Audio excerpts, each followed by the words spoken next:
See, I think the ball got really soft and it stopped swinging a little bit for the fast bowlers as well.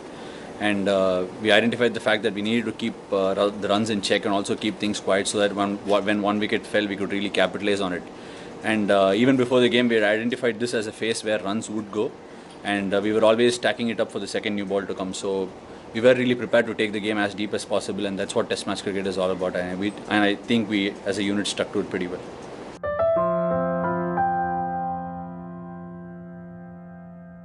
See, especially in the last couple of Test matches, this one and the one at Pisara, I think Ishant bowled exceptionally well. And there were a few spells where it felt like the batsman couldn't even touch the ball. So that's how well he was bowling. And when those kind of things happen, we know pretty much that pressure is going to build on from both sides. And we try and feed off each other's spells from the other side. And it's a great thing. But there is a long way to go as far as I can see it. And we need to get such consistent periods all through the day. It's very difficult to actually maintain it through a 3-session period in a day. And teams that do that eventually go on to become champion sides. And I think that's one thing we can really focus on going forward. Get the act together. And every bowler will have a bad day, but it's very important to identify what is a mistake and to be actually help them out of that particular phase.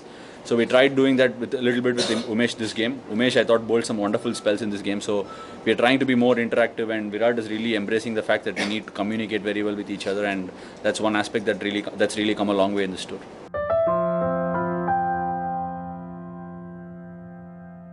You're right to a certain degree. Over the last 10 or 12 months, I've been more focused on the Test match game. Especially, I've realized I came to terms with the fact that Test match cricket is no child's play, and I wanted to be serious in every aspect of the game and be as focused as possible.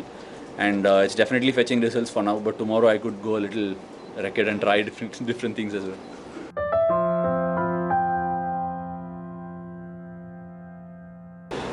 Before the series, I didn't focus on anything like that. I was just looking to be as at the best rhythm that I could be. Every day of this particular series, I wanted to be in that particular rhythm that I was in Gaul on the first day. The rhythm was one thing that I wanted to get in all through the series, and fortunately enough, every game I had a spell where I got into the perfect rhythm. And apart from that, to think about other people, I never really did that. But I thought Herath bowled that wonderful spell in Gaul, which I wanted to replicate elsewhere. And to a certain degree, I thought I did that at Pisara. And Bajiba was sitting on the sidelines. But I must say his energy around the team was wonderful, and he actually contributed every bit in the games and in the team strategy as well. So I think in overall hindsight, I think it really helped rather than actually empowering me.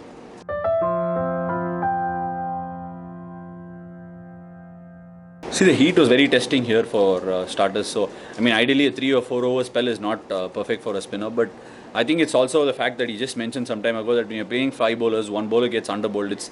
It's not very often that you find, if you look up the scoreboard today, everybody had bowled around the 14 to 19 over mark. So if you needed that final thrust, we were all there to actually give that final thrust.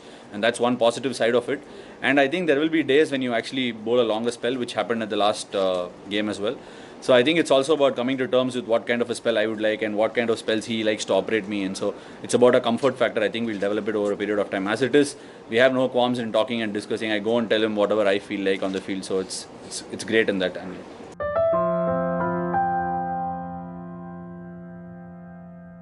See, thankfully, both at Pisara and here, Sri Lanka bowled first. So I was taking a very close look at what Herath was doing. He was basically building his spell deep into the 20th over for a spinner. He was just biding his time, keeping the run rate down, keeping the run rate in check, and that's what he did.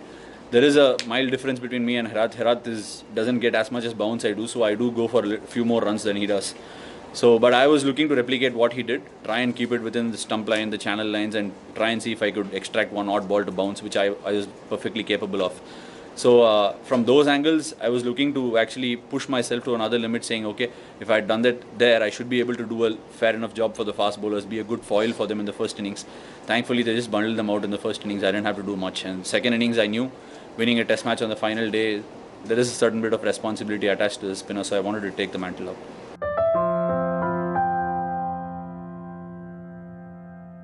See, I have to be very thankful to the team management and the coaches. I've been struggling with a tennis elbow issue, and I've had to make some technical adjustments to my batting, and it's taken a bit of time. I wanted to contribute. Unfortunately, it didn't turn out. I just couldn't spend enough time in the middle.